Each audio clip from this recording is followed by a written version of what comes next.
이리 동안 우리는 예수님도 있으니 주의 전에 모여서 뜻을 못 받읍시다. 오늘 아직은 지금 지금으로다. 오늘 아직은 지금 필요한 지금으로다. 모두 공로에 가서 은혜 주신 그들이 화목하게 하시고 죄를 벗겨주소서. 세상로 영원하고 보내시게 하소서. 세상로 영원하고 보내시게 하소서. 하나님의 이름을 찬송하러 왔으니 오인 중에 계시고 영원 나타내소서. 영원한 양식을 이리 맡기옵소서.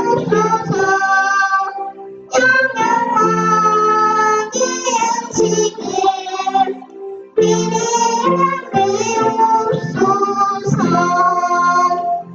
주의 깊은 복음을 즐겁게 하시고 오늘 믿는 사람들 위로하여 주소서. 주어질 때까지 이루어지리로다. 주어질 때까지 이루어지리로다.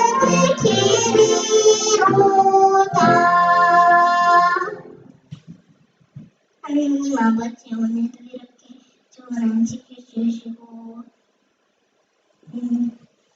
예배 드릴 때는 충만하게 도와주시고 이 안식일을 통해서 예수님 만나게 도와주세요. 예수님 이름으로 기도드렸습니다. 아멘. 아멘.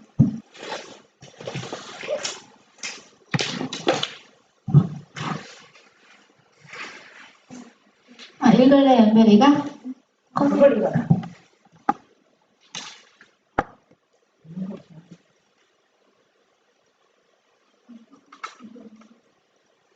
자, 우리 연별이가 읽어보세요. 보라 이는 나의 보라, 이제 나는 심령의 힘을 받아 예루살렘으로 가는데 저기서 무슨 일을 만날는지 알지 못하노라. 오직 성령이 각 성에서 내게 증거하여 결박과 환난이 나를 기다린다. 하나님 하나, 나의 달려갈 길과 주 예수께 받은 사명 곧 하나님의 은혜의 복음 중 거하는 일을 마치려 하면은 나의 생명을 조금도 귀한 것으로 여기지 아니하노라. 이거 누가 한 말이게요? 네, 사도 바울이 한 말이에요. 자, 오늘 제목이 뭐예요? 생명을 살리는 일. 네, 생명을 살리는 일. 여기 보면요. 1976년. 선생님도 태어나기 전이에요. 6월 27일 할머니는 태어난 할머니는 54년생이니까 할머니가 한 22살 때 26살? 자, 여기 6월 27일 프랑스 여객기가 아랍 테러리스트에 의해 납치되는 사건이 있었어요. 테러는 사람을 죽이는 사람, 뭐 이런 사람들이에요. 여기에 이스라엘 사람들이 102명이 타고 있었대요. 이스라엘의 강요는 긴급 소집되어 회의를 하고 비밀스러우면서도 중요한 결정을 내립니다. 그래서 작전 15분 만에 3명이 살해당하고 99명이 구조되었습니다. 반드시 저 사람들을 구해야 된다는 그 생각밖에는 내 마음속에 아무것도 없었습니다. 이렇게 해가지고 3명만 죽고 나머지는 다 살 수 있었어요. 원래 비행기 테러리스트 타면요, 테러리스트 자폭해가지고 자기도 죽고 다 죽거든요. 자, 예수님은 제자들에게 전도하는 방법을 알려주시고 또 전도하라고 명령하셨어요. 그 비행기, 프랑스 여객기, 프랑스 비행기. 왜 예수님이 전도하라고 하셨을까요? 이거 아니야. 이거 꼭 가세요. 이리 와세요. 인간은 죄로 인해 하나님의 심판을 받고 죄 때문에 나중에는 결국 불에 타서 죽는 거예요. 이렇게. 그런데 예수님을 믿으면 죄가 없어져서 하나님의 심판을 죄를 용서받고. 받지 않아도 됩니다. 죄가 없어져요. 하나님 다 용서해 주시죠. 너무 신나하죠, 그쵸? 죄 용서받아서 와 신난다. 개구리 같이 생겼다. 심판을 받지 않아서. 신난다고 춤추는 거예요. 아, 너무 개구리 같이 생겼다. 제자들은 예수님이 가르쳐 주신 대로 열심히 전도했어요. 예수님 믿으세요. 예수님 믿으면 죄 용서받고 우리 다 같이 하늘나라 갑니다. 깜짝이야. 제자들은 전도를 하면서 고생을 많이 했어요. 여기는 채찍에 맞아서 죽기도 하고 돌로 하고 수대반. 아주 다 깜짝이야. 제자들이 전도해서 많은 사람들이 예수님을 믿고 구원받게 되었어요. 그렇게 제자들이 비록 고문과 또 죽은 사람도 있었지만 그 열매로 많은 사람들이 예수님을 믿고 구원받았대요. 사도 바울은 가장 전도를 열심히 했던 사람 중에 한 명이었어요. 뭐라고 하냐면요. 다만 내가 아는 것은 어느 도시에 가든지 감옥과 환난이 나를 기다리고 있다는 사실뿐입니다. 이러면서도 사도 바울의 마음속에 하나님의 사랑이 넘치기 때문에 나 저쪽 가서 또 전도하면은 나 죽일 텐데 겁내지 않고 이렇게 사실을 알고 있지만 담대하게 나갔어요. 사도 바울은 자기를 향하여 돌을 내던진 사람들에게 찾아가 복음을 전하였어요. 정말 사람들도 저렇게 사람들의 사랑이 진짜 불타올랐기 때문에 아무리 자기한테 이렇게 해도 또 그 사람들에게 예수님을 소개하고 그 영혼을 사랑하는 마음이 있어야 이렇게 할 수가 있어요.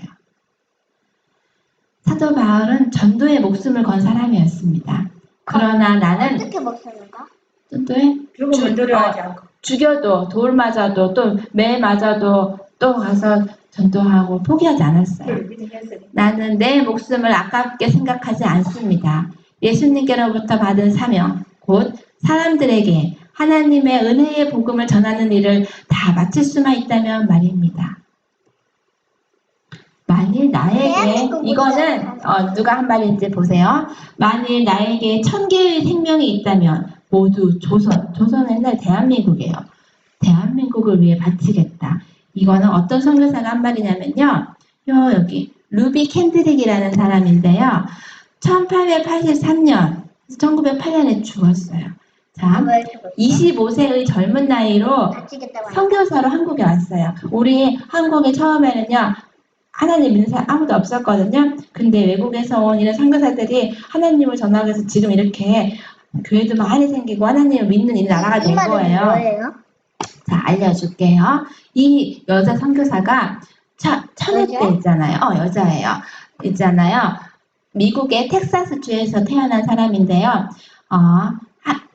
우리나라에 왔어요. 1907년에. 이건 아니에요. 1907년에 와서 했는데요. 이거는 이 여자 선교사가 자기 부모님한테 쓴 편지예요. 볼게요. 이곳은 어디예요? 한국이죠. 참 아름다운 곳입니다. 모두들 하나님을 닮은 사람 같습니다. 선한 마음과 복음에 대한 열정으로 보아 아마 몇십 년이 지나면 이곳은 주님의 사랑이 넘치는 곳이 될 것 같습니다. 저는 복음을 듣기 위해 20km를 맨발로 걸어오는 어린아이들을 보았을 때 그들 안에 있는 하나님의 사랑 때문에 20km는 여기서 현서보다 더 먼 곳이야. 현수까지는 어. 필요가 없어. 현서를 사고? 음. 사고까지 왜 시키고? 그 사고 그들 안에 있는 하나님의 사랑 때문에 오히려 위로를 받습니다. 그러나 한편으로는 탄압은 그렇게 못하게 예수님 못 믿고 전도하지 못하게 경찰이 이렇게 안녕을 넣는 거예요. 탄압이 점점 심해지고 있습니다.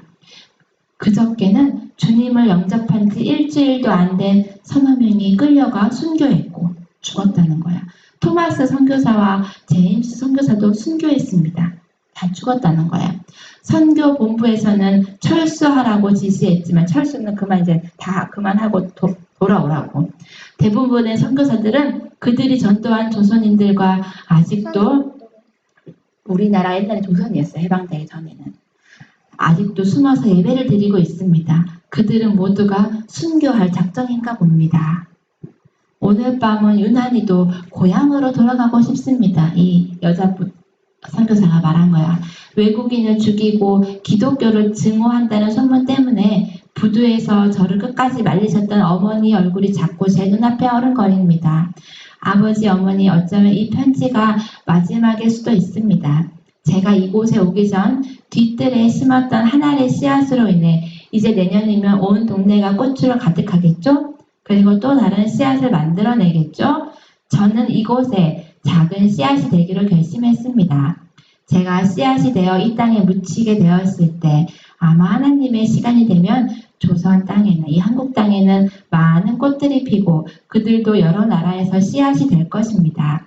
저는 이 땅에 저의 심장을 묻겠습니다.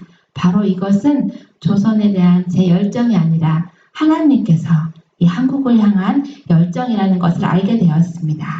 이런 편지를 쓰고 8개월 뒤에 저거병이 걸렸어요. 급성 맹장. 여기 맹장이라는 것에 지금 의료 기술이 발달된 때 거기에 치료를 못 받아가지고 어머니 아버지 사랑합니다. 왜? 자, 그래서 8개월 만에 죽었대요. 네. 나만 구원받은 것으로 만족하고 우리만 구원받은 것으로 만족하면 안 돼요. 그렇죠? 그래서 아까 이 선교사가 있잖아요. 죽기 전에 무슨 유언을 했냐면은 목이 왜 귤이 걸려? 몰라, 그럼 옷인가 봐요. 텍사스에 자기가 유언 마지막 이제 죽어가는 걸 알면서 자기가 텍사스 주에서 왔잖아. 텍사스 주에 있는 청년들을 이곳에 선교사로 보내달라고 유언을 했어. 그래서 그것을 계기로 그 주에 20명의 선교사들이 결심하고 왔대요. 자, 여기 전도의 생명줄을 죽어가는 사람들에게 던져야 해요. 전도를 해야 돼요. 우리 모두 그렇게 되기를 기도합니다. 우리가 예수님의 제자가 되려면 어떻게 준비해야 될까요? 자, 은별이도 마이크 켜고 봅시다. 제목이 뭐예요? 신앙 부흥과 참된 회개. 자, 은별이 회개가 뭐예요? 제자에서 하나님한테 죄송하다고 하는 거. 죄송하다고 하는 것뿐만 아니라 용서를 구하는 거지.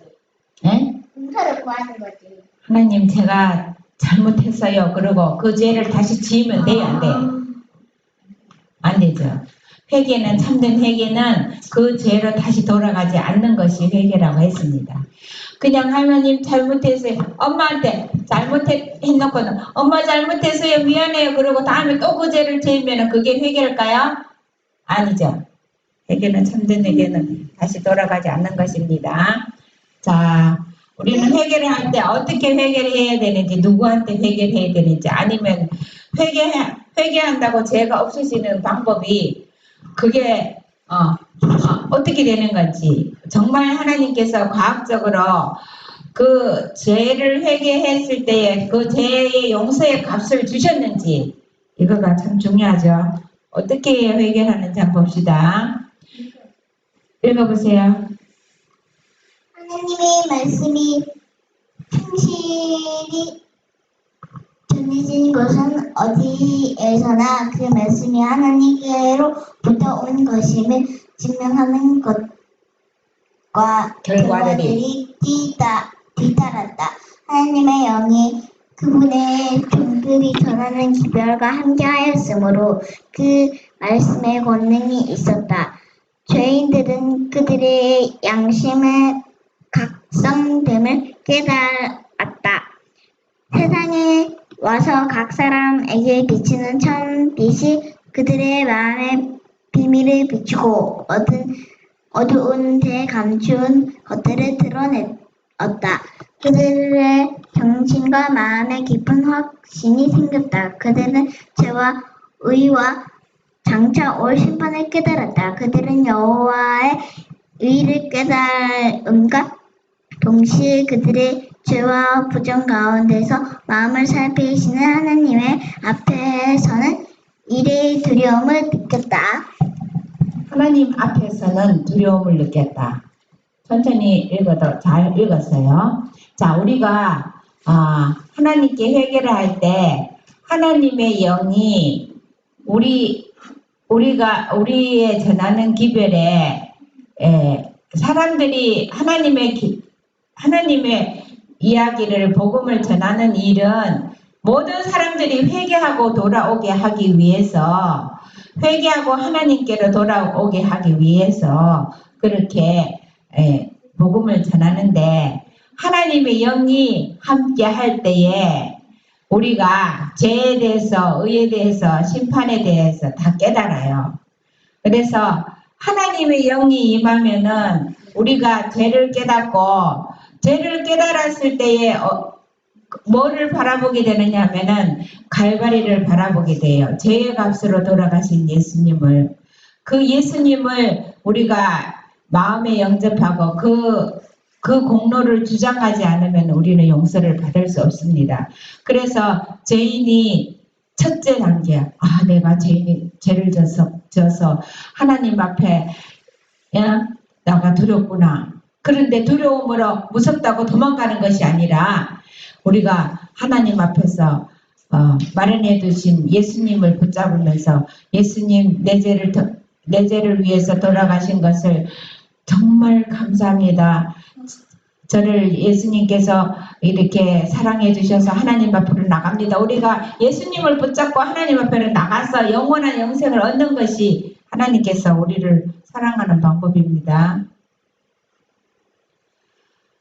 그들은 번민 중에 이 사망의 몸에서 누가 나를 건져내랴고 부르짖었다. 사람들의 죄를 위하여 무한한 희생을 지불한 갈바리의 십자가가 분명히 나타나자 그들은 그리스도의 공로만이 그들의 죄를 충분히 속할 수 있고 또한 하나님과 사람을 화목케 할 수 있음을 깨달았다.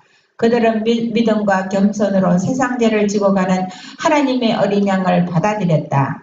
그리스도의 피로 말미암아 그들은 전에 지은 죄를 강가하심을 받았다. 대전서 460쪽입니다. 하나님께서 사람들이 내가 이렇게 큰 죄를 졌으니 나 어떻게 하면 좋냐고 어떻게 이렇게 마음에 할 때에 하나님께서는 우리가 십자가를 바라보고 그 피가 우리의 죄를 용서하기에 넉넉하기 때문에 우리가 용서를 받고 예수님의 옷을 입고 우리가 하나님 앞에 설 때 우리는 하늘나라를 통과할 수 있습니다. 읽어보세요. 그 사람들은 회개에 합당한 열매를 맺었다. 그들을 믿고 침례를 받았으며 그리스도 안에서 새로운 피조물이 되어 새 생애를 하기 위하여 일어났다. 그들은 정에 행하는 그들의 정욕을 따라 자기 자신들을 꼴짓지 않고 하나님의 아들을 믿는 믿음으로 말미암아 주님의 발자취를 따르고 주님의 풍성을 반사하며 그분의 깨끗하심과 같이 그들 자신을 깨끗하게 하였다.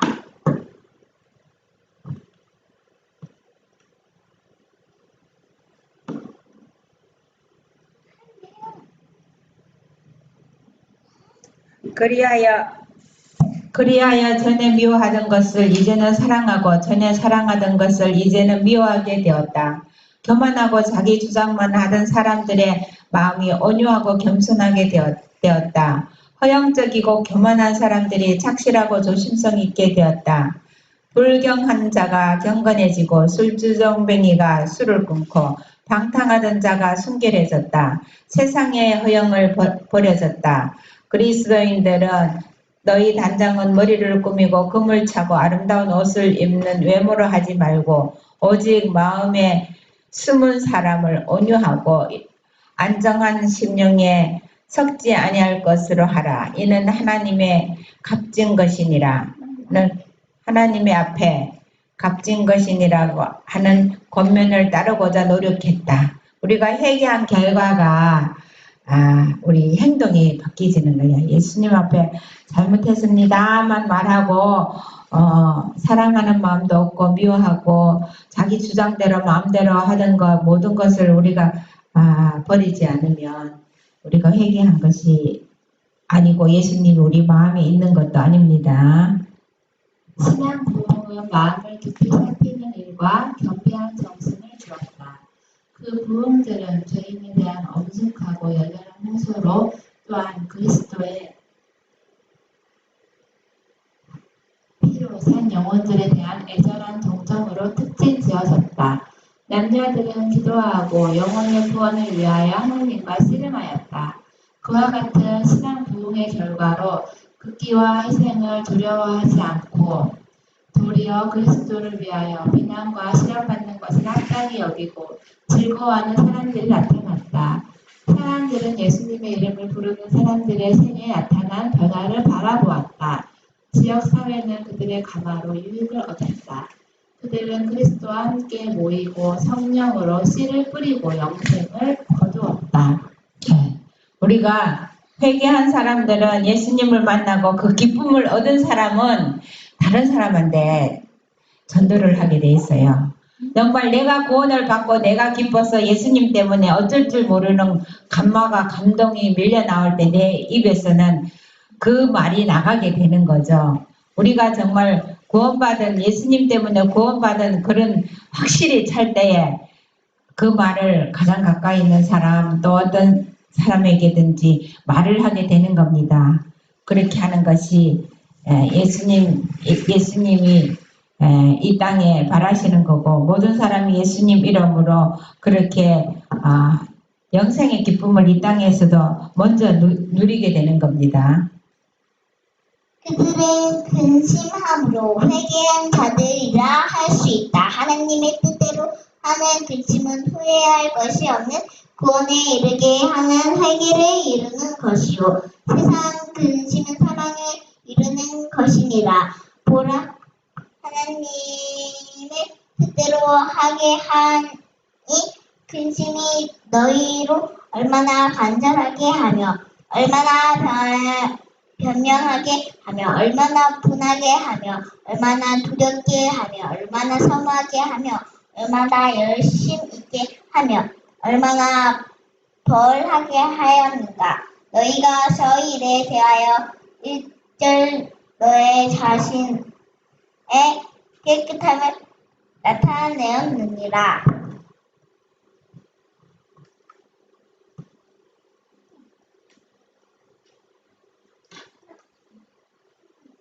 그것은 하나님의 영이 역사하는 결과이다. 개혁이 따르지 않으면 참된 회개가 아니다. 죄인이 서약한 것을 이행하고 도둑질한 것을 돌려주고 죄를 고백하고 하나님과 동료 인간을 사랑하게 되면 그는 하나님과 화친한 증거를 보인 셈이다. 이전에 있었던 종교적 각성에 뒤따랐던 결과들은 이러하였다. 그들이 맺는 열매로서 그들은 사람을 구원하고 인류를 향상시키는 일에 있어서 하나님의 축복을 받은 사람들로 알려졌다. 우리가 이렇게 생활의 개혁이 일어날 때에 하나님의 영이 역사한 결과라고 했습니다.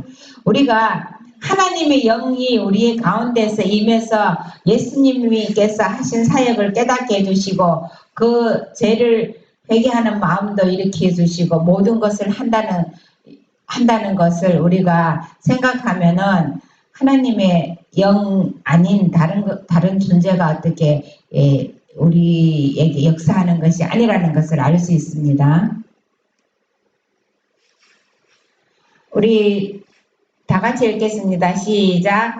참으로 회개한 모든 사람에게 있어서 하나님과 영원한 사물에 대한 관계는 인생의 큰 주제가 된다. 그러나 오늘날 인기 있는 교회에 하나님께 헌신하는 정신이 있는가? 회심하였노라고 하는 사람들도 여전히 교만과 세상을 사랑하는 마음을 버리지 않고 있다. 그들은 회개하기 전에 다름없이 자기를 이기고 제 십자가를 지고 온유하고 겸손하신 예수님을 따르려고 하지 않는다. 종교인으로 자처하면서도 그 원칙에 대하여 무지한 자들 때문에 종교는 무신론 자들과 해이론 자들의 놀림감이 되어버렸다. 경건의 능력은 많은 교회에서 거의 떠나갔다. 야유의 연극, 자선시, 굉장한 건축, 개인들의 사치 등이 하나님께 대한 생각을 제거해버렸다. 토지와 재산과 세속적인 직업이 사람들의 마음을 빼앗아 영원한 이익에 속한 사물을 거의 주목해 볼 수 없다. 대쟁투 460쪽입니다. 우리가 정말로 회개하면은 예수님에 대한 생각과 사랑과 말씀을 가지고 묵상하면서 즐거워하는 시간들로 많이 바쳐야 되겠어요. 저도 이걸 보면서 토지와 재산과 세속적인 모든 것들 때문에 우리 마음을 뺏긴다는 이 말에 찔렸거든요. 네, 우리가 정말 진짜 회개한 능력이 나가려면은 우리가 어떻게 다 개선해야 되는지 기도하면서 우리가 좋은 선택을 해서 정말 예수님을 알므로 인해서 기쁘고 즐겁고 예수님 때문에 우리 가정이 정말 행복이 넘치고 그래서 정말 다른 사람들도 그 기쁨을 나눠주고 싶은 마음이 일어날 수 있는 그런 날이 되도록 하고 우리 오늘 안식일 통해서 예수님 만나서 기쁜 정말 이 땅에 있지만 하늘의 천사들과 나중에 이후에 맞이할 안식의 표징이라 그랬는데 이렇게 안식일 지키지만 천군 천사들과 함께 하늘에서 금도성에서 예배드리는 그곳에 참여시켜 줄 것을 예표했다고 그랬거든요. 그곳에 갈 사람들은 오늘의 이러한 안식일을 지켜요. 그러니까 우리가 그것을 바라보면서 우리가 하늘에 있는 안식의 기쁨을 나눠받을 수 있도록 하는 안식일 되었으면 좋겠습니다. 기도드리겠어요. 하나님 아버지, 우리에게 또 예수님을 이 땅에 보내주시고 은혜의 시간이 계속되는 이 시간, 예수님이 지성소에 나오시면 우리가 회개할 수도 없고 예수님도 없고 말씀도 없고 우리가 정말 기갈에 갈증에 허덕일 수밖에 없습니다. 이 세상 어디를 가서 예수님을 찾아도 예수님이 지성소에서 나오시면 우리는 만나볼 수도 없고 그 혜택을 받을 수도 없습니다. 우리 모두에게 이 안식일 정말 예수님께서 우리를 위해서 속죄하시고 계시는 이 시간 동안 또 그 일이 언제 끝날지 우리는 알지 못하고 있습니다. 우리가 끝났는데도 정말 헛되이 구하는 그런 어리석은 사람이 되지 않게 하여 주시고 이 시간 아직 우리에게 이 땅의 재난과 이 모든 예언들이 성취되지 않는 이 시점에는 중보자로 계신 것을 믿사오니 우리의 죄를 정말 다 주님의 은혜로 용서받아서 깨끗한 주님의 자녀가 되어서 하나님 나라에서 우리가 한 가족이 다 될 수 있도록 하여 주시옵소서. 이 안식일 예수님과 동행하는 기쁨 충만한 안식일 되도록 하여 주시옵기를 예수님 이름으로 기도드렸습니다. 아멘.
기도드리겠습니다.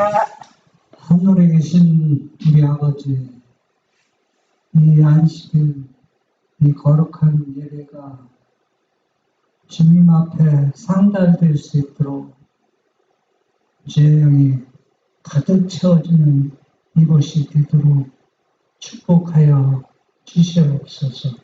그래서 이 예배 시간을 통해서 여기 계신 우리 모두가 다 예수님 마음을 다 닮아갈 수 있는 아름다운 시간이 될 수 있도록 인도하여 주시옵소서. 예수님의 이름으로 기도합니다. 아멘.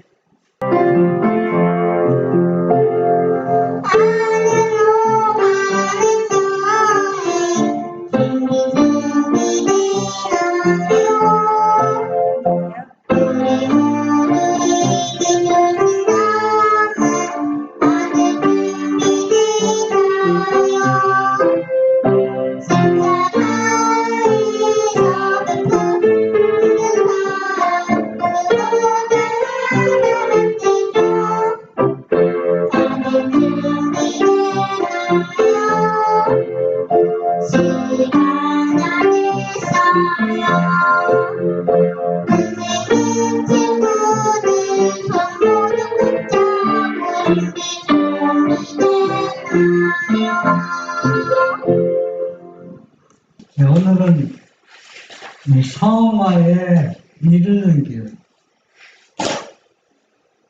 사람들은 거듭났다고 또 성화되었다고 말하는 것을 많이 볼 수 있습니다. 그러나 이 거듭남과 성화는 그 특정 다른 저울이 있습니다. 그 저울이 뭐냐면은 하나님의 계명과 하나님의 거룩한 그 성품에 달아봐야 됩니다. 그래서 말씀과 일치하면은 그 사람이 실제로 거듭나고 성화되어가고 있다고 볼 수가 있습니다. 데살로니가전서 5장 23절에 보면은 평강의 하나님이 친히 너희로 온전히 거룩하게 하시고 또 너희 온 영과 혼과 몸이 우리 주 예수 그리스도 강림하실 때 흠없게 보존되기를 원하노라. 머자나 예수님이 이 땅에 강림 재림하실 때 이와 같이 이 말씀과 같이 온전히 한 마음으로 예수님을 맞이하기 위한 사람이 바로 온전히 거듭나고 성화된 사람만이 예수님의 재림을 맞이할 수 있는 것입니다. 쟁투 469 성화에 이르는 길. 이와 동시에 하나님의 율법을 등한히 하고 부인하는 데서 생기는 그릇된 성화에 대한 이론들이 오늘날의 종교 운동에서 현저한 위치를 차지하고 있다. 이런 이론은 교리상으로 거짓될 뿐만 아니라 실생활에 있어서도 위험한 결과를 초래한다. 그리고 그런 것이 일반에게 환영을 받는 사실을 볼 때 이 점에 대한 성경의 가르침을 명백히 이해하는 것이 참으로 요긴한 일임을 깨닫게 된다. 우리가 진심으로 회개하고 거듭나고 성화의 길을 밟는 사람은 절대로 자랑하지 않습니다. 또 나는 거듭났다, 성화되었다고 말하지 않습니다. 왜냐하면 진짜 거듭나고 회개하고 성화되어 가는 사람은 자기 모습이 계속 뭐가 보입니까? 죄가 보이고 부족이 보이고 그래서 더욱 어린아이처럼 예수님 앞에 무릎을 꿇고 겸손해질 수밖에 없습니다. 이런 사람은 절대 나는 성화되었다고 표현할 수가 없다는 얘기입니다. 왜? 자기가 예수님을 닮아갈수록 자기는 뭡니까? 뭐만 보여요? 계속 부족함을 보이는데 누가 함께 채워주는 겁니까? 예수님이 채워주고 있는 것을 자기 삶 속에서 발견하기 때문에 자기는 계속 뭡니까? 죄인처럼 보이는 겁니다. 그렇다고 해서 사람이 회개하지 않고 성화 안 되었다는 얘기가 아닙니다. 그러니까 성화되면 될수록 자기는 죄인이라는 것을 더 철저하게 느끼게 되고 구주가 필요하게 된다는 얘기입니다. 참된 성화는 성경상 교리이다. 사도 바울은 데살로니가 교회에 보낸 편지에서 하나님의 뜻은 이것이니 너희의 거룩함이라고 주장하였다. 그는 또한 평강의 하나님이 친히 너희로 온전히 거룩하게 하시기를 원하노라고 기도하였다. 성경은 성결이 무엇이며 그것을 어떻게 얻을 수 있는지 가르쳐준다. 구주께서는 당신의 제자들을 위하여 저희를 진리로 거룩하게 하옵소서. 아버지의 말씀은 진리니이다고 기도하셨다. 네. 참된 진리를 가지고 있는 사람은 예수님께 가까이 가면 갈수록 자기가 더 모아집니다. 작아지고 더 부족하고 모자라는 것을 더 느낍니다. 그러니까 더욱 누구 앞에 더 가까이 가는 거니까. 예수님께 가까이 다가가는 겁니다. 그런데 나는 성화되었다고 주장하는 사람들은 예수님에게 가까이 갈 필요성을 잘 느끼지 못해요. 그러니까 이런 사람들은 이렇게 자기 자신이 그 사람이 거짓말을 하고 하는 게 아니라 자기 자신한테 지금 속고 있다는 얘기입니다. 젠투 469 하나님의 율법은 거룩하며 의로우며 선하며 완전하신 하나님을 그대로 나타내 주므로 그런 율법에 순종할 때 이루어지는 품성도 또한 거룩하여진다. 그리스도는 그런 품성의 완전한 모본이시다. 그분께서는 내가 아버지의 계명을 지켜 항상 그의 기뻐하시는 일을 행한다고 말씀하셨다. 우리가 거듭남과 성화나 거룩함은 같은 맥락이면서도 또 다르게 생각할 수가 있습니다. 왜냐하면은 여러분 우리가 마음에 성령의 열매가 몇 가지입니까? 9가지인데 덕, 지혜, 양선, 인내, 온유 그런 것들은 뭡니까? 사랑 그런 것들이 따로따로 분리돼서 말할 수는 없는 거예요. 한 인간의 마음 존재 안에 이 모든 것이 다 포함되어 있는 것 같이 사랑이라고 해서 인내와 다릅니까? 똑같은 레벨 안에 있지만 그러나 우리가 다르게 생각하고 있다는 얘기입니다. 사랑과 인내는 완전히 다르게 생각하잖아요. 그와 같이 거듭남이나 성화나 거룩함은 같은 맥락이지만은 출발은 똑같이 출발하지만은 그 나타나는 것, 그 결과는 우리 눈에 다르게 보여진다는 얘기입니다. 그러니까 우리가 거듭났다. 참 사람들이 굉장히 부러워하고 이 거듭난 사람 보면은 참 되게 부러워하는데 거듭남이라는 것은 신앙의 시작이요 어린아이와 같은 믿음의 가장 낮은 수준에서 출발하는 거예요. 예수님은 회개한 사람을 부르러 온 게 아닙니다. 네? 회개하지 않은 죄인들을 부르러 오고 또 초청한 것입니다. 그래서 예수님을 만나서 예수님의 말씀을 보고 자기가 얼마나 죄인인가 내 죄 때문에 예수님께서 기하신 분이 내 속죄물이 되시고 또 나를 이 죄에서 구원해 주셨다는 것을 깨닫고 그분 앞에 죄를 다 자복하고 회개함으로 뭐가 시작하는 거야. 이제 그리스도인이 새 출발하는 겁니다. 신앙의 시작이 시작되는 것입니다. 그런데 수십 년 믿었어도 이런 신앙의 시작, 그리스도인이 되지 않았다는 것은 우리 자신을 한번 깊이 생각해 봐야 문제라는 얘기입니다. 그러면 성화란 무엇인가? 성화나 거듭남이나 다른 레벨이 아니고 똑같이 시작해서 출발하는 겁니다. 그러면 우리가 참된 거듭남에 있어서 그리스도인이 됐으면은 우리가 거기에서 우리가 회개도 잘한다고 얘기합니까? 안 그렇잖아요. 근데 성화는 뭡니까? 계속 뭘 알아야 된다.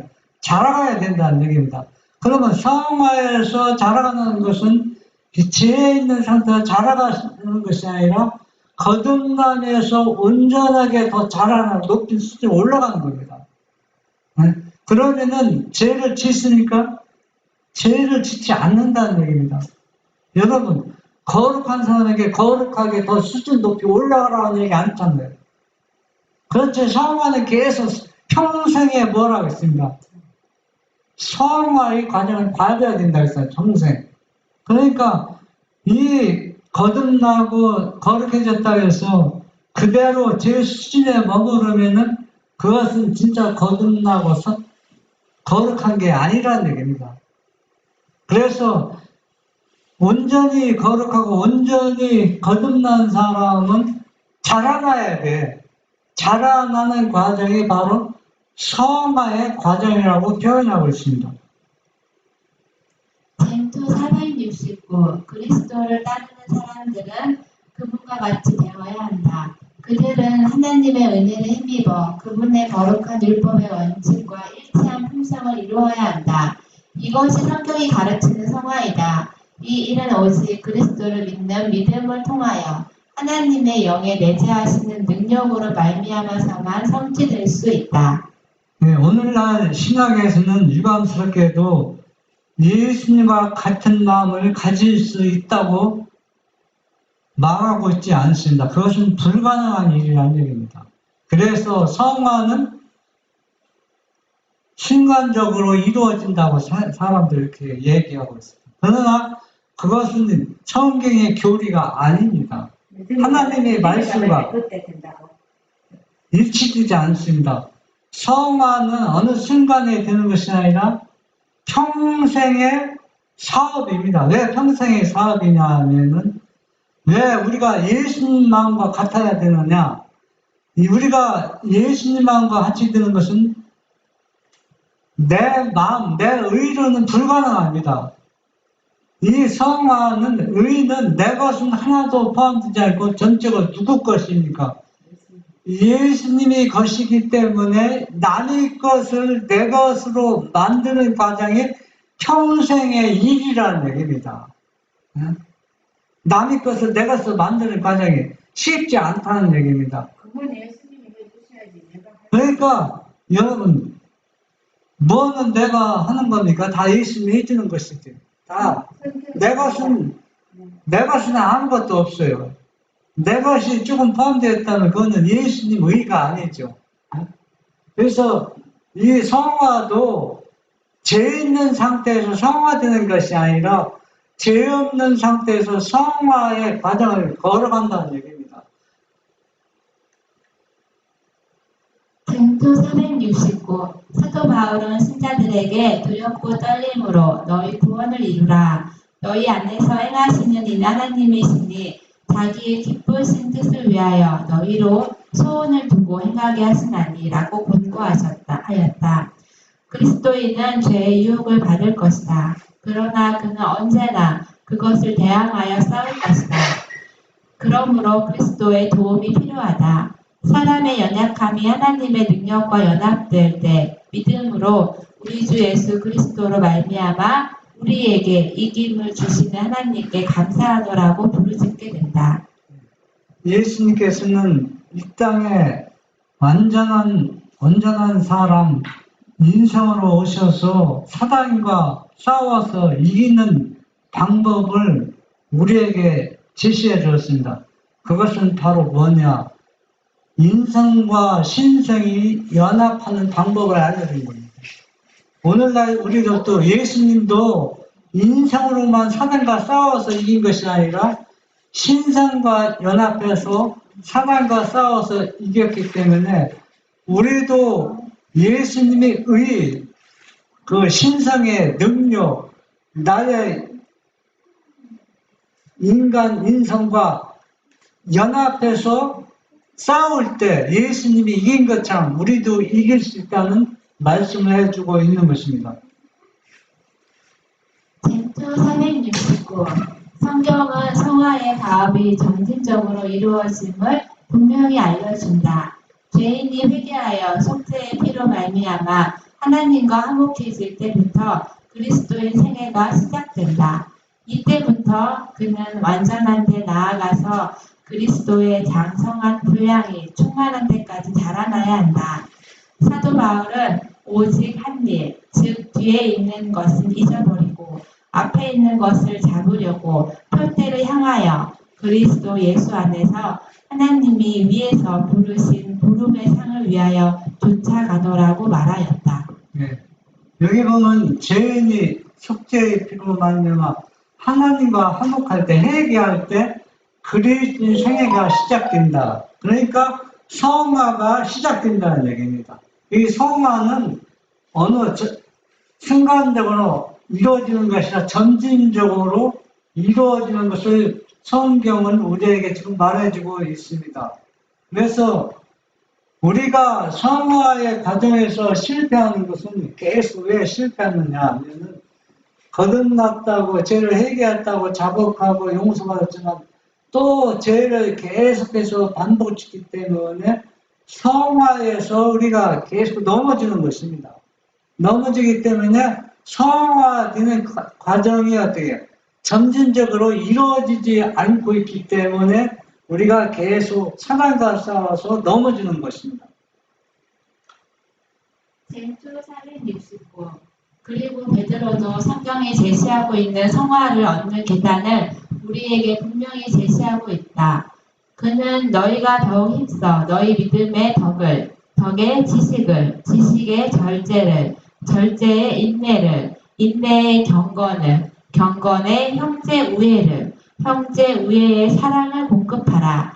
너희가 이것을 행한즉 언제든지 실족치 아니하리라고 말하였다. 네, 여기에 보면 성화의 그 단계가 있잖아요. 그래서 덕이 있는 사람이 절제를 하지 않으면 그 사람이 성화되는 과정이 아니잖아요.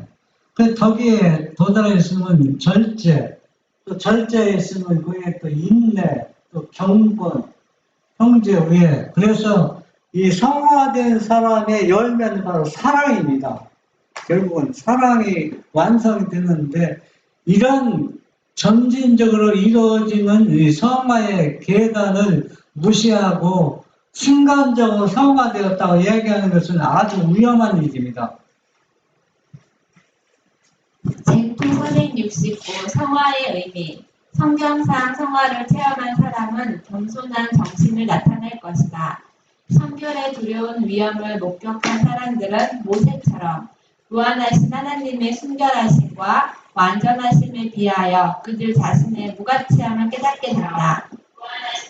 선지자 다니엘은 참된 성화의 모범이었다. 그의 긴 일생은 그의 주님을 위하여 바친 고상한 봉사로 가득 차 있었다. 그는 하늘의 은총을 크게 받은 사람이었다.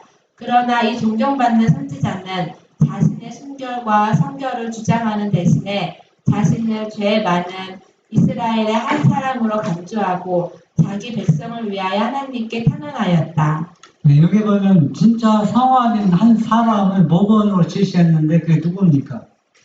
다니엘입니다. 그러니까 진짜 거듭나고 성화된 사람은 어떻게 해요? 겸손한 정신을 나서 나는 성화되었다, 거듭났다고 얘기하기가 쉽지 않다는 얘기입니다. 그렇다고 해서 그런 얘기한 사람이 다 성화되지 않고 거듭나지 않았다는 의미가 아니라는 얘기입니다. 그러니까 실제 다니엘은 실제 우리의 모본으로 거듭남과 성화의 모본을 지시했지만은 자기는 죄를 짓지 않았지만 자기는 자기가 죄인 것처럼 백성들의 죄가 자기의 죄처럼 여겼습니다. 내 친구의 죄, 내 이웃의 죄, 내 동료의 죄가 내 죄처럼 여겨졌기 때문에 나는 성화되었다고 말할 수가 없습니다. 그래서 더 하느님 앞에 뭡니까? 매달리고 기도할 수밖에 없었던 것입니다. 젠투 469 우리가 주의 앞에 간구하옵는 것은 우리의 의를 의지하여 하는 것이 아니요 주의 큰 긍휼을 의지하여 함이니이다. 우리가 범죄하였고 악을 행하였나이다. 그는 다시 내가 이같이 말하여 기도하며 내 죄와 및 내 백성 이스라엘의 죄를 자복하나이다고 하였다. 그 후에 하나님의 아들이 나타나서 교훈을 주셨을 때 그는 내 몸에 힘이 빠졌고 나의 아름다운 빛이 변하여 썩은 듯하였고 나의 힘이 다 없어졌다고 하였다. 아무리 성화되고 거듭나고 죄가 없는 사람도 하나님의 아들을 만났을 때는 자기의 무가치함을 느낄 수밖에 없어서 죽은 자처럼 그렇게 될 수밖에 없습니다. 그래서 우리가 하나님의 말씀을 올바로 이해하고 그 말씀이 우리 마음에 새겨질 때 우리가 말하는 행동과 또 주님의 의의는 바로 그분의 품성이요 사상이요 십계명과 일치될 수밖에 없다는 얘기입니다. 젠투 471 욥도 폭풍 가운데서 주님의 음성을 듣고 내가 스스로 하나고 티끌과 제 가운데서 회개하나이다고 부르짖었다. 또 이사야는 세라프들이 주님의 영광을 보고 거룩하다 거룩하다 거룩하다 만군의 여호와여 하고 창화하는 소리를 듣고 화로다 나여 망하게 되었도다고 크게 외쳤다. 욥이 처음에 욥기서를 처음부터 읽어보면 하나님께서 사단에게 뭐라 했습니까? 동방에서 이런 의인이 있다고 제시했습니다. 그러니까 하나님께서 누가 의인이라는 얘기입니다. 욥이 죄가 없는 의인이고 거룩한 존재라고 사단에게 하나님께서 말할 정도로 하면 욥이 얼마나 그 생활이 거룩하고 깨끗하고 성화의 계단에 계속 밟고 있는 과정이라고 볼 수 있습니다. 그런데 왜 욥이 무슨 그 후로 욥이 뭐 죄를 진 게 있습니까? 없어요. 죄 진 거 없습니다. 그런데 욥이 왜 티끌 가운데 왜 회개했습니까? 무슨 죄를 지었어요? 없습니다. 그런데 하나님이 칭찬받던 욥도 하나님께 가까이 가면 갈수록 자기는 뭐만 보입니다. 죄만 보인다는 얘기입니다. 왜 죄만 보이냐면 그분이 거룩함이 선하심이 얼마나 높고 위대하신지 자기가 행하는 뭐 고아들 돌보고 불쌍 도와주는 그런 작은 의의는 죄처럼 보이는 겁니다. 자랑할 거 하나도 없어요. 그런데 욥은 뭐라고 했습니까? 계속 뭐 38장 넘어가면은 하나님께 막 따졌잖아요. 내가 이 어려움을 당하는 건 그 이유를 모르겠다고. 불쌍한 사람 도와주고 어려운 사람 도와주고 최선을 다해서 당신을 경배하고 믿었는데 왜 내가 이런 어려운 시험을 당하는 그 이유가 뭐냐고. 그때 하나님께서 내가 이 만물을 창조했을 때, 이 기초를 놓을 때 너는 어디에 있느냐는 얘기입니다. 그러니까 욥이 행했던 의로운 생활도 누구 때문에? 하나님이 주신 의 때문에 그 일을 할 수 있었지 자기의 의로 행한 건 아니라는 얘기입니다. 욥이 이걸 깨닫고 이래도 자기는 큰 죄인처럼 하나님 앞에 티끌 가운데 온전히 회개한다고 했습니다. 이 사실을 볼 때 우리가 어떻게 나는 회개했다고 또 거듭났다고 성화되었다고 말할 수 있습니까? 말할 수 없습니다. 거듭나면 날수록 성화되면 될수록 자기의 부족함이 더 보인다는 얘기입니다. 잼토 471 바울은 셋째 하늘로 이끌려가서 사람의 말로 표현할 수 없는 말을 들은 후 자기 자신을 가리켜 모든 성도 중에 지극히 작은 자보다 더 작은 나라고 하였다. 예수님의 품에 안겨서 사랑을 받은 요한은 그분의 영광을 보고 천사의 발 앞에 엎드려져 죽은 것 같이 되었다. 네, 이 두 인물은 참 우리가 따라가고 싶은 모범의 대상이지만 이들도 똑같은 현상이 일어나고 있습니다. 왜? 이들은 진짜 그분의 실제 존재를 보았기 때문에 자기 자신이 얼마나 부족하고 연약함을 뼈저리게 느끼고 성화되고 가고 있지만 그래도 더욱 누구를 붙잡게 되는 거예요. 예수님을 붙잡게 되는 것입니다. 잼토 471 갈바리 십자가의 그늘 밑을 걸어가는 사람들은 자고하거나 죄에서 해방되었다고 으스대는 주장을 할 수 없다. 그들은 하나님의 아들의 심장을 파열시킨 고뇌의 원인이 자기들의 죄였다는 것을 느끼며 그런 생각이 그들을 스스로 겸비하게 할 것이다. 그리스도와 가장 가까이 생애해야 하는 사람들은 인간의 죄악과 약점을 가장 분명히 깨닫고 그들의 유일한 희망이 십자가에서 돌아가셨다가 다시 부활하신 구주의 공로에 있다는 것을 알게 된다. 예, 우리가 왜 거듭나고 성화되는 사람이 겸손해질 수밖에 없느냐? 내 죄 때문에 그분이 십자가에 달리고 내가 당할 고통을 당하셨다는 걸 알기 때문에 더욱 어떻게 해질 수밖에 없어요. 겸손해질 수밖에 없다는 얘기입니다. 오늘날의 종교계에서 성화를 두드러지게 논의하고 있지만 자아를 높이고 하나님의 율법을 무시하는 정신과 병행시키고 있기 때문에 그것이 성경의 종교와는 거리가 먼 상태에 놓여 있다. 그렇게 주장하는 자들은 성화가 순간적인 것이며 오직 믿음으로만 완전한 성결을 얻을 수 있다고 가르친다.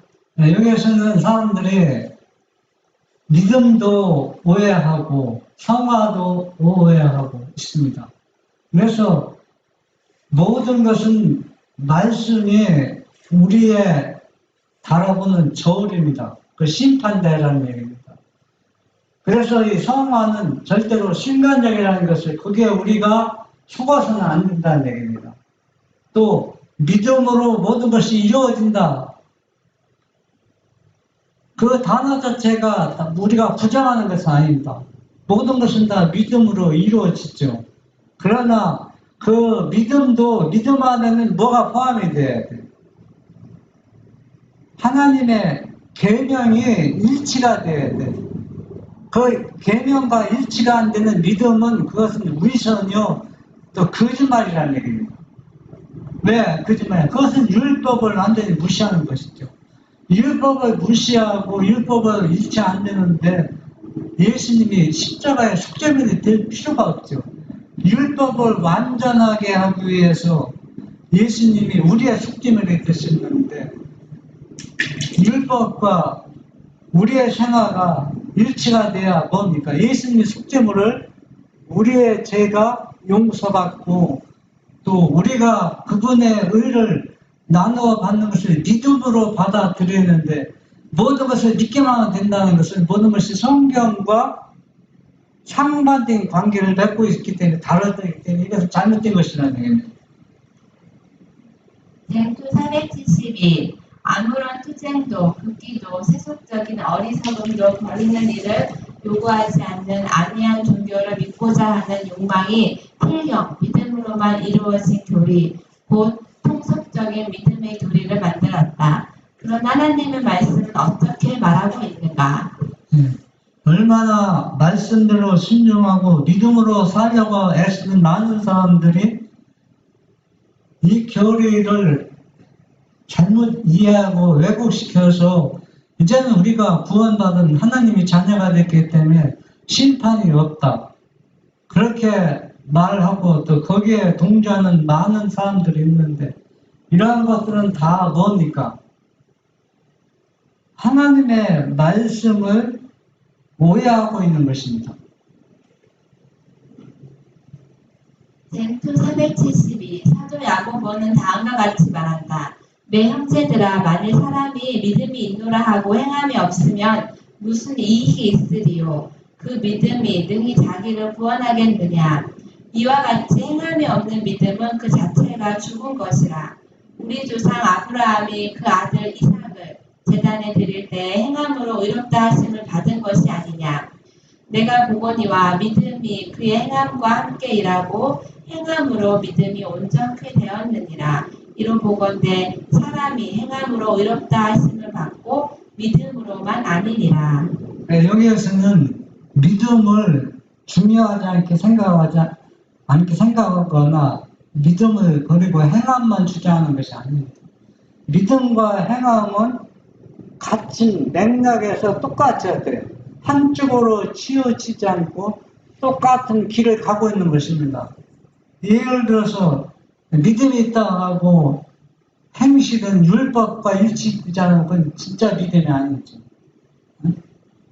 그것도 믿음을 무시하고 행함으로만 의하면 그것도 또 말씀과 일치가 안 됩니다. 믿음과 행함은 같은 맥락에서 보조를 맞추어서 똑같이 나가는 것입니다.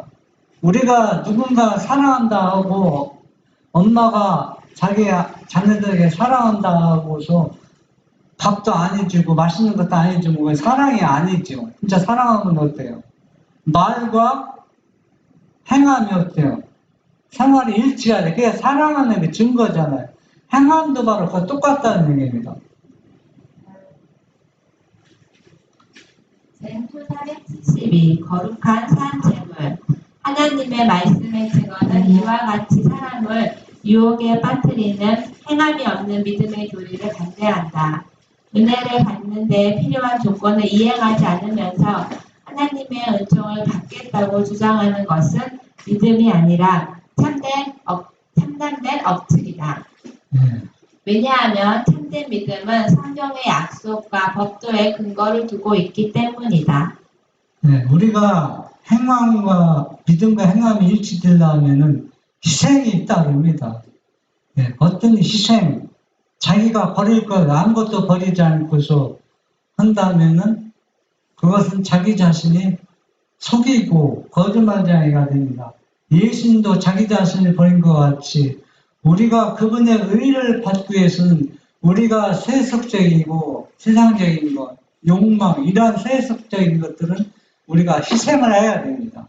그래서 그분의 의를, 그분의 뭘 받아요? 품성을 우리가 나눠받기 위해서 나의 것은 버리는 희생이 절대적으로 필요하다는 얘기입니다. 쟁투 472 하나님의 요구 중 한 가지를 고의적으로 범하면서 거룩해 줄 수 있다는 신조를 가지고 스스로 속지 말라. 죄인 줄 알면서 범하게 되면 깨우쳐주는 성령의 음성을 침묵해 하고 자신을 하나님에게서 떠나가게 한다. 죄는 불법이며 범죄하는 자마다 그를 보지도 못하였고 그를 알지도 못하였다. 요한은 그의 편지서들을 통하여 사랑을 충분하게 묘사하고 있지만 그는 하나님의 율법을 범하는 생애를 하면서도 거룩하게 될 수 있노라고 주장하는 부류에 속한 사람들의 참 모습을 나타내기에 주저하지 아니한다. 이 위의 내용을 제가 짧게 설명하면은 인자를 거슬리면 용서받아도 성령을 거슬리면 용서받지 못한다는 겁니다.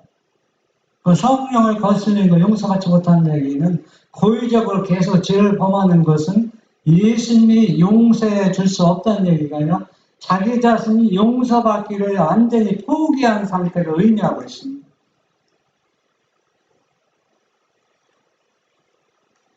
쟁투 472 저를 아노라 하고 그의 계명을 지키지 아니하는 자는 거짓말하는 자요.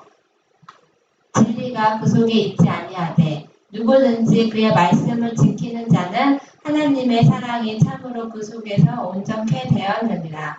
여기에 모든 사람의 신앙 고백을 검토해 볼 수 있는 시금석이 있다. 네.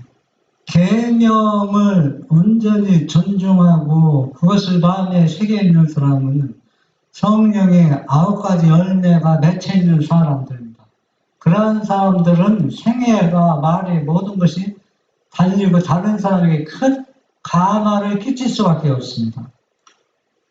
쟁투 473. 죄가 없노라고 주장하는 그 자체가 성경에서 참으로 멀리 떨어져 있다는 증거가 된다.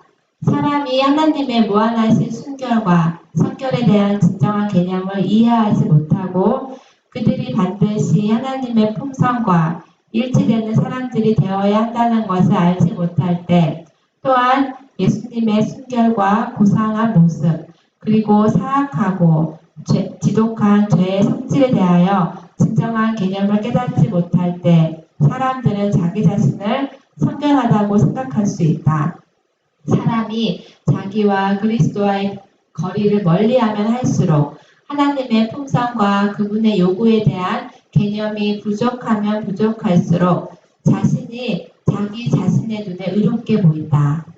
네, 여러분, 우리는 우리 스스로 자신에게 속지 말아야 돼요. 죄가 없노라고 주장하는 사람일수록 거듭남과 성화에서 거룩함에서 멀어 떨어져 있는 사람이라는 얘기입니다. 왜냐하면 하나님의 그 사랑을 가까이 가면 갈수록 자기 자신이 얼마나 부족하다는 것 느껴지기 때문에 뭡니까? 더 그분 앞에 부족하고 그분 앞에 굴복할 수밖에 없는 것입니다. 그래서 이러한 사람들은 예수님 앞에 가까이 가면 갈수록 자기 자신이 죄에서 자유를 얻었다고 말할 수가 없다는 것입니다. 그래서 예수님과 거리가 멀면 멀수록 자기가 의로운 것처럼 성화된 것처럼 자기 자신에게 속고 있다는 얘기입니다. 그래서 자기 자신이 의인처럼 의롭게 보일 수밖에 없다는 얘기입니다. 그래서 여기 계신 우리 모두는 우리 스스로 속지 않도록 우리가 말씀대로 순종하고 계속 그분의 도움과 그분의 의를 나눠받는 우리 모두가 되기를 바랍니다. 아멘.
하늘에 계신 우리 아버지, 또 오늘 이 시간 우리가 성화에 이르는 길을 말씀을 통해서 주셨습니다.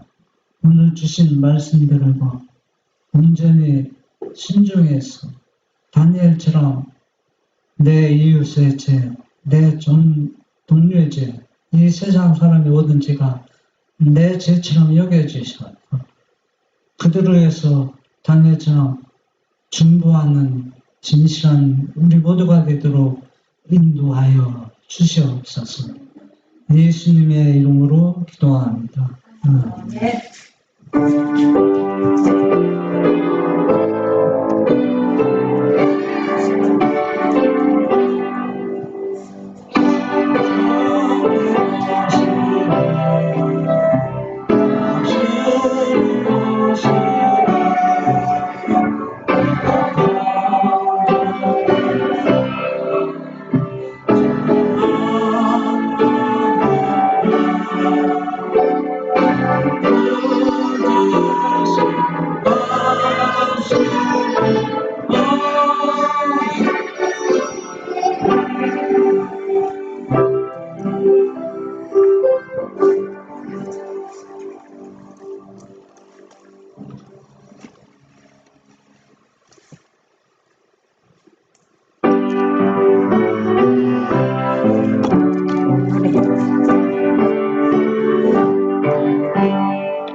Thank you.